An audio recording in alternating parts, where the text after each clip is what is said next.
Hey friends, in this video we are going to study about hormones and their receptors. First of all, we will start with steroid hormones and the nuclear receptors. यहाँ पे हम receptors के बारे में और उनके signalling molecules या ligands के बारे में पढ़ेंगे. तो सबसे पहले हम यहाँ पे शुरुआत करते हैं स्टीरॉयड हार्मोन से.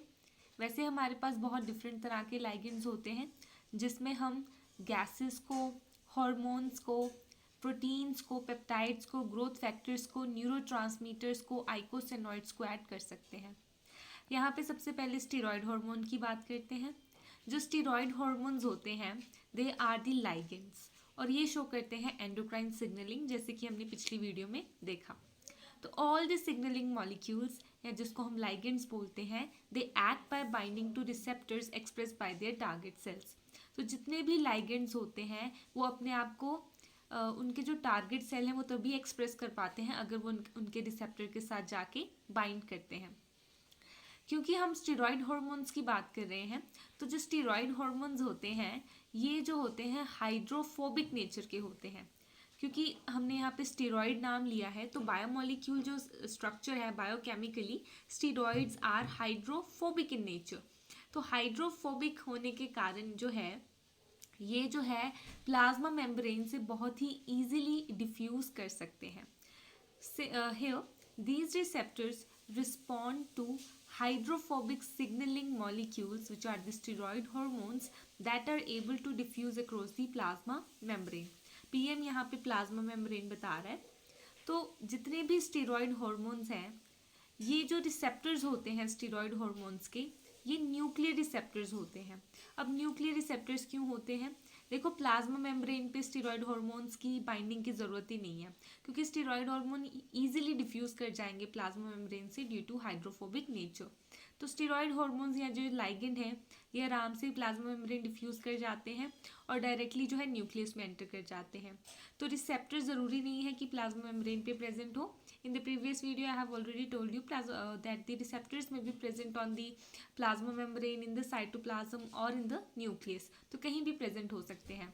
तो स्टीरॉयड हार्मोन्स ऐसे हार्मोन्स हैं जिनके जो रिसेप्टर्स हैं वो न्यूक्लियर रिसेप्टर्स होते हैं, right. So these are the steroid hormones. अगर मैं आपको स्टीरॉयड हार्मोन्स के एग्जांपल बताती हूँ, so we have different examples of steroid hormones that act as a ligand and have the nuclear receptors. First of all we have sex steroids. These sex steroids are produced by gonads, which is testes and ovaries. These are testosterone, estrogen, progesterone. So testosterone, estrogen, progesterone are the sex steroids which is produced by gonads, and these steroids are the ligands which act by binding to the nuclear receptors. The second example is corticosteroids. Corticosteroids are produced by adrenal glands. We know that the adrenal glands are the endocrine glands which are present on the kidneys. तो ये kidneys के ऊपर जो ये gland present होते हैं ये ligand secrete करते हैं यानी कि हार्मोन सिक्रेट करते हैं जो कि एक स्टीरॉयड हार्मोन है जिसको हम कॉर्टिकोस्टेरॉइड बोलते हैं. Corticosteroid is further of two different types which is glucocorticoids and mineralocorticoids. Glucocorticoids का काम क्या होता है? ग्लूकोकॉर्टिकॉइड्स एक ऐसे स्टीरॉयड हार्मोन्स या लाइगेंड्स हैं that act on variety of cells to stimulate the production of glucose. तो ग्लूकोकॉर्टिकॉइड्स का काम है ग्लूकोज की प्रोडक्शन स्टिमुलेट करना बाय देयर सिग्नलिंग. तो ये सारे के सारे काम जैसे कि ग्लूकोज की प्रोडक्शन होना, ये जो सेक्स स्टीरॉइड्स है इनको जो प्रोड्यूस करते हैं टेस्टोस्टेरोन, एस्ट्रोजन, प्रोजेस्टेरॉन, इनके अलग अलग फंक्शंस हमने पढ़ रखे हैं. तो ये सारी फंक्शनिंग जो बॉडी के अंदर हो रही है ये न्यूक्लियर रिसेप्टर्स के साथ बाइंडिंग होने के कारण हो रही है और उसी के कारण जो है फर्दर फंक्शंस या डेवलपमेंट बॉडी की कंटिन्यू हो सकती है. The other example of corticosteroid is mineralocorticoids. Mineralocorticoids are the ligands which act on kidney to regulate salt and water balance. तो पानी का और सॉल्ट का बैलेंस जो है किडनी में रेगुलेट करने का काम होता है मिनरेलोकॉर्टिकॉइड्स का. ये भी एक स्टेरॉइड हार्मोन है या एक लाइगेंड है जो कि अपने न्यूक्लियर रिसेप्टर के साथ बाइंड करता है. The third example over here is the thyroid gland hormones. हमें पता है कि द बॉडीज़ का हमारी जो ह्यूमन बॉडी है उसका सबसे लार्जेस्ट ग्लैंड जो होता है दैट्स द थायराइड ग्लैंड. और थायराइड ग्लैंड के जितने भी हार्मोन सिक्रेट होते हैं they are the steroid hormones that binds to the nuclear receptor. Next is the vitamin D3. Fifth is the retinoic acid. The other example is the ecdysone brasinosteroids. So these are the examples of steroid hormones. Now over here we can see the example ecdysone. Ecdysone जो है एक insect hormone है। जितने भी insect हमने पढ़े हुए हैं एनिमल किंगडम के अंदर, उनमें एक हार्मोन प्रेजेंट होता है, उसका नाम एक्डाइसन है। ये एक स्टीरॉयड हार्मोन है। इसका काम है the key role in development by triggering the metamorphosis of larvae to adult. किसी भी ऑर्गेनिज्म की मेटामॉर्फोसिस कराना, उसे लार्वे से एडल्ट में चेंज करने का काम होता है एक्डाइसन का। एक्डाइसन जो है एक तरह का स्टीरॉयड हार्मोन है जो कि न्यूक्लियर रिसेप्टर्स के साथ बाइंड करके ये सारी की सारी फंक्शनिंग को कंटिन्यू करवाता है। The other example is the brassinosteroids. Brassinosteroids जो है वो एक प्लांट स्पेसिफिक स्टेरॉइड हार्मोन है। Brassinosteroid is a plant specific steroid hormone. इसका काम है to control the number of developmental processes including cell growth and differentiation. तो इनका जो काम है, इनकी जो सिग्नलिंग है, ब्रासिनोस्टेरॉइड की सिग्नलिंग जो है मदद करती है सेल ग्रोथ में, डिफरेंशिएशन में और बहुत सारी में डेवलपमेंटल प्रोसेसेस में इन केस ऑफ प्लांट्स। तो प्लांट्स के अंदर जो हमारे पास स्टीरॉयड हार्मोन होता है दैट इज द ब्रासिनोस्टेरॉइड्स। तो यहाँ पे हमने पढ़ा है स्टीरॉयड हार्मोन्स के बारे में और उनके न्यूक्लियर रिसेप्टर के बारे में हमने एक इंट्रो ले ली है कि जो स्टीरॉयड हार्मोन्स होते हैं they are the hydrophobic signaling molecule or ligands that are able to diffuse the plasma membrane, and that's why they show their signaling, or they show their binding with the nuclear receptor, due to which this signaling occurs and various developmental processes occurs inside the body. अब आगे मैंने आपको कुछ और example बताए जैसे कि thyroid hormone, vitamin D3 and retinoic acid, they are also considered as steroid hormone. हालांकि ये स्ट्रक्चर और इनका फंक्शन जो है काफ़ी डिफरेंट होता है स्टीरॉयड से। जैसे कि विटामिन D3 की बात करूँ, रेटिनोइक एसिड की बात करूँ या थायराइड हार्मोन की बात करूँ, तो ये स्टीरॉयड हार्मोन्स की तरह स्ट्रक्चरली नहीं होते और फंक्शनली भी काफ़ी डिफरेंट होते हैं स्टीरॉयड से। लेकिन ये जो मैकेनिज्म ऑफ एक्शन है अपने टारगेट सेल के साथ ही काफ़ी सेम है या सिमिलर है विद द स्टेरॉयड हार्मोन्स। तो कहने का मतलब है कि thyroid hormone, vitamin D3, retinoic acid भी same mode of mechanism show करते हैं जैसा कि स्टेरॉयड हार्मोन्स शो करते हैं। ये भी हार्मोन्स अपने न्यूक्लियर रिसेप्टर्स के साथ बाइंड करते हैं। ये जो लाइगेंड्स हैं अपने न्यूक्लियर रिसेप्टर्स के साथ बाइंड करते हैं और फर्दर सिग्नलिंग से जो हमें रिजल्ट मिलता है वो शो करते हैं। So that's why they are also considered as steroid hormones. यहाँ पे फर्दर इन्फॉर्मेशन ये है कि जो थायराइड हार्मोन है, अगर हम थायराइड हार्मोन की सिंथेसिस करेंगे तो वो सिंथेसिस होती है with the help of tyrosine in the thyroid gland. तो टायरोसिन की मदद से थायराइड हार्मोन की सिंथेसिस होती है इनसाइड द थायराइड ग्लैंड। अब ये इसका काम क्या है थायराइड हार्मोन्स का? थायराइड हार्मोन्स का काम है डेवलपमेंट और रेगुलेशन ऑफ मेटाबॉलिज्म। तो जितनी भी बॉडी के अंदर डेवलपमेंट होती है, regulation of metabolism is done by thyroid hormones because it's the largest hormone inside the largest gland inside the human body. So now let's talk about the other hormone, that's the vitamin D3. It's also a steroid hormone, not a steroid hormone but the mechanism of action is very similar to the steroid hormone. तो जो vitamin D3 है, vitamin D3 जो है calcium metabolism और bone growth को regulate करती है और ये भी अपने न्यूक्लियर रिसेप्टर के साथ जाके बाइंड कर जाते हैं। अगली हम बात करेंगे रेटिनोइक एसिड की। पहली बात तो रेटिनोइक एसिड बनता किससे है? विटामिन ए से। Retinoic acid is synthesized from the vitamin A and it plays an important role in vertebrate development. तो वर्टिब्रेट डेवलपमेंट में विटामिन ए या जो रेटिनोइक एसिड है वो काफ़ी ज़्यादा इंपॉर्टेंट फंक्शन शो करता है। अब ये जो हमने न्यूक्लियर रिसेप्टर्स पढ़े हैं, ये न्यूक्लियर रिसेप्टर्स क्यों होते हैं? Because of the hydrophobic character of the ligands. जितने भी हमने हार्मोन्स, स्टेरॉयड हार्मोन्स पढ़े, थायराइड हार्मोन पढ़े, vitamin D3, retinoic acid, ecdysone, brassinosteroid, glucocorticoids, mineralocorticoids, right, all these are hydrophobic. They are hydrophobic in nature. These ligands are hydrophobic and they are able to diffuse the plasma membrane. That's why they bind to the nuclear receptors. अभी जो nuclear receptors हैं, they belong to a family of protein called nuclear receptor superfamily. ये nuclear receptor की खासियत क्या है? देखो, जो न्यूक्लियर रिसेप्टर्स हैं वो प्लाज्मा मेम्ब्रेन के रिसेप्टर से फंक्शनली थोड़ा सा डिफरेंट होते हैं। देखो, प्लाज्मा मेम्ब्रेन के रिसेप्टर कहाँ पे हैं? प्लाज्मा मेम्ब्रेन पे। तो प्लाज्मा मेम्ब्रेन पे जब कोई लाइगेंड बाइंड करेगा प्लाज्मा मेम्ब्रेन के रिसेप्टर के साथ, तो उस टाइम पे जो फंक्शन या जो सिग्नलिंग शुरू होगी वो प्लाज्मा मेम्ब्रेन से शुरू होगी और न्यूक्लियस के अंदर आके ख़त्म होगी।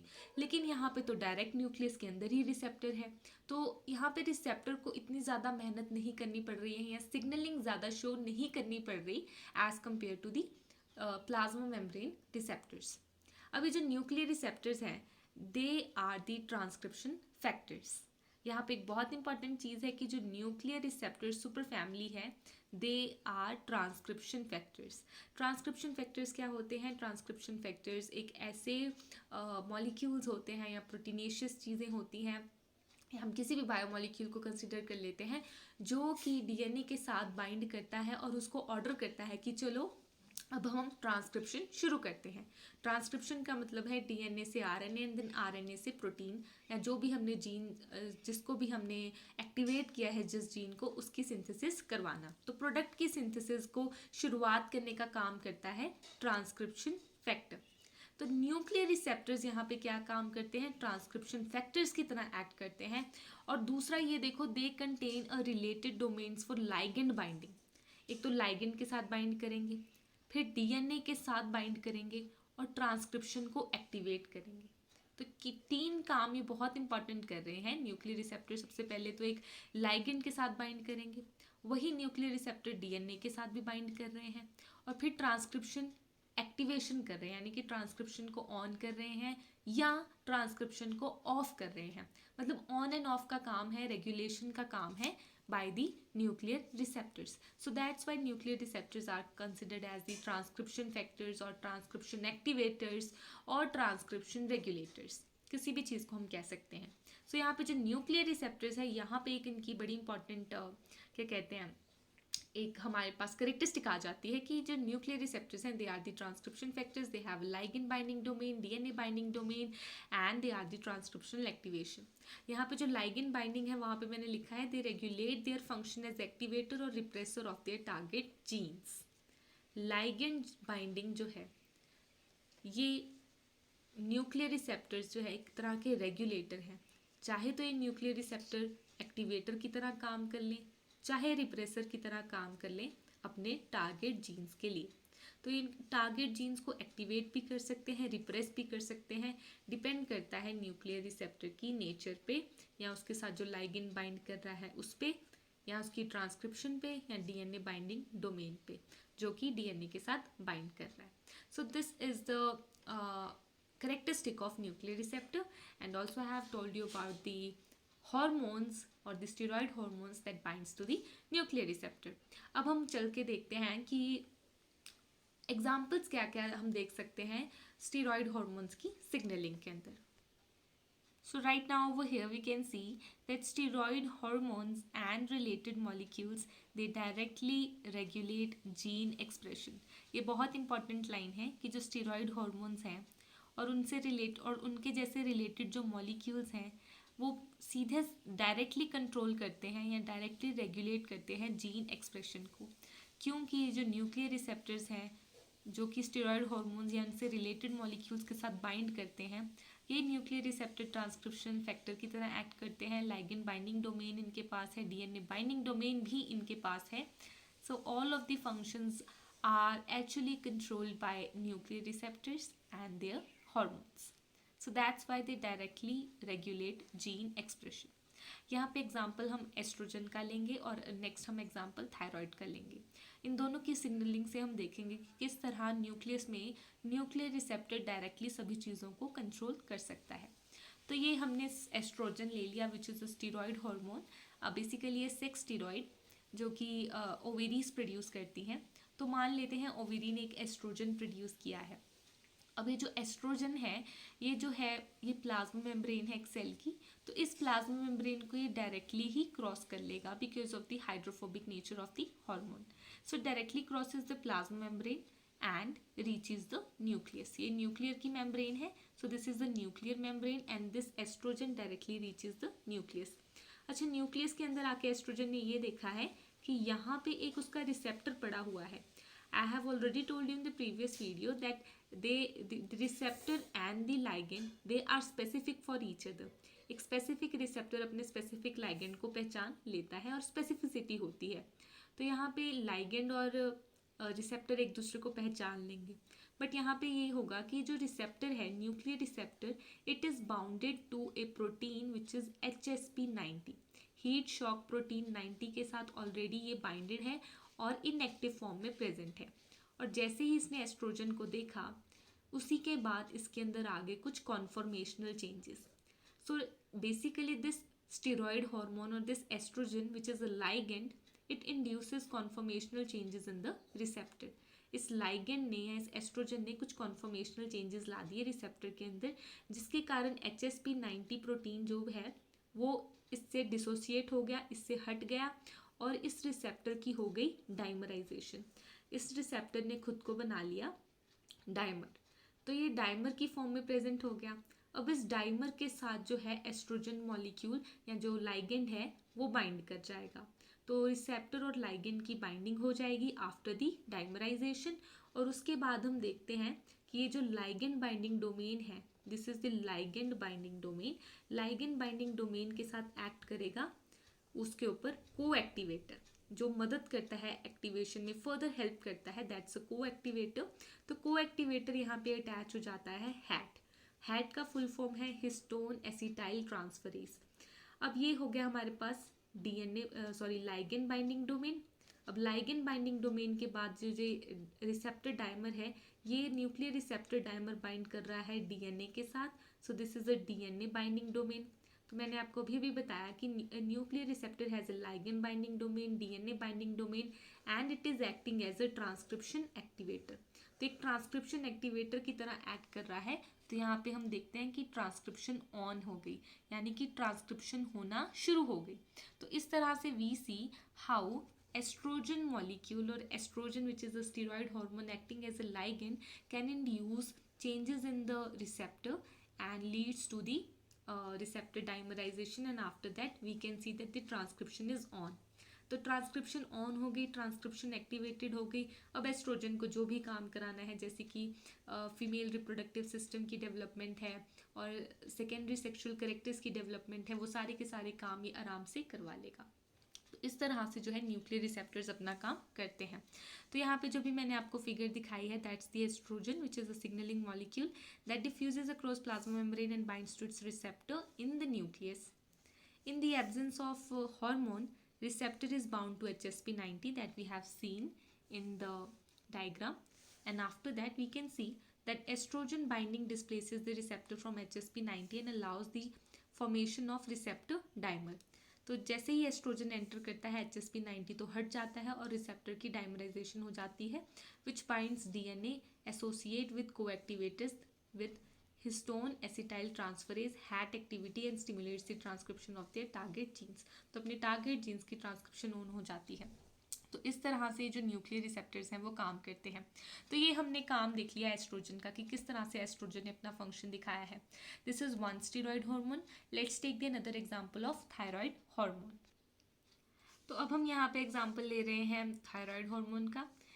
अच्छा, यहाँ पे मैंने बता दिया कि जो थायराइड हार्मोन है वो एक लाइगेंड है, वो डायरेक्टली प्लाज्मा मेम्ब्रेन से डिफ्यूज़ होता हुआ सीधा ही कहाँ आ जाएगा, न्यूक्लियस के अंदर। तो ये जो सारा का सारा मैंने डायग्राम बना रखा है, this is inside the nucleus. तो न्यूक्लियस के अंदर we can see this is the nuclear receptor, this is thyroid hormone receptor which is in the dimer form already, and it is पहली कंडीशन है absence of hormone. कोई hormone thyroid का कोई hormone अभी secrete नहीं हुआ, कोई ligand generate नहीं हुआ। तो इन एब्सेंस ऑफ हार्मोन यहाँ पे HDAC which is a corepressor, इसने रिप्रेस करना है, मतलब बंद करनी है, ऑफ करना है काम। तो को रिप्रेसर एक अटैच होता है थायराइड हार्मोन रिसेप्टर के साथ, जिसको हम कहते हैं histone D acetylase. Histone D acetylase. तो हिस्टोन डी एसिटाइलेज एक को रिप्रेसर है जो कि थायराइड हार्मोन रिसेप्टर को ब्लॉक करके रखता है, जिसके कारण ट्रांसक्रिप्शन क्या रहती है, रिप्रेस्ड। और जैसे ही हम एक हार्मोन एंटर करता है न्यूक्लियस के अंदर, जैसे ही एक लाइगेंड या स्टेरॉयड हार्मोन एंटर करता है न्यूक्लियस के अंदर, वैसे ही ये जो को रिप्रेसर है ये हट जाता है, इसकी जगह को एक्टिवेटर आ जाता है। ये हार्मोन जो है अपने लाइगेंड के साथ पहले बाइंड करता है और फिर एक को एक्टिवेटर आ जाता है जो कि हमने अभी अभी पढ़ा है, हैट, हिस्टोन एसिटाइल ट्रांसफरेज। तो हैट जो है को एक्टिवेटर है, HDAC which is histone D acetylase एक को रिप्रेसर है।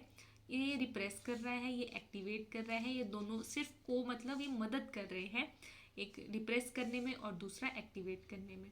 और यहाँ पे क्योंकि हार्मोन यानी कि लाइगेंड अब मौजूद है तो यहाँ पे ट्रांसक्रिप्शन हो जाएगी एक्टिवेटेड। यहाँ हम देख सकते हैं कि न्यूक्लियर रिसेप्टर ही जो है वो खुद ही लाइगेंड के साथ भी बाइंड कर रहा है, DNA के साथ भी बाइंड कर रहा है और एक ट्रांसक्रिप्शन फैक्टर की तरह भी एक्ट कर रहा है।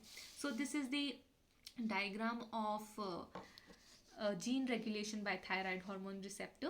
Here we can see that thyroid hormone receptor binds DNA in either the presence or absence of hormone. चाहे हार्मोन हो चाहे ना हो, हार्मोन जो ये जो रिसेप्टर है ये हमेशा DNA के साथ बाइंड रहेगा, चाहे ऑफ फॉर्म में हो चाहे ऑन फॉर्म में हो, चाहे को रिप्रेसर के साथ हो या को एक्टिवेटर के साथ हो, thyroid hormone receptors are always bound to the DNA.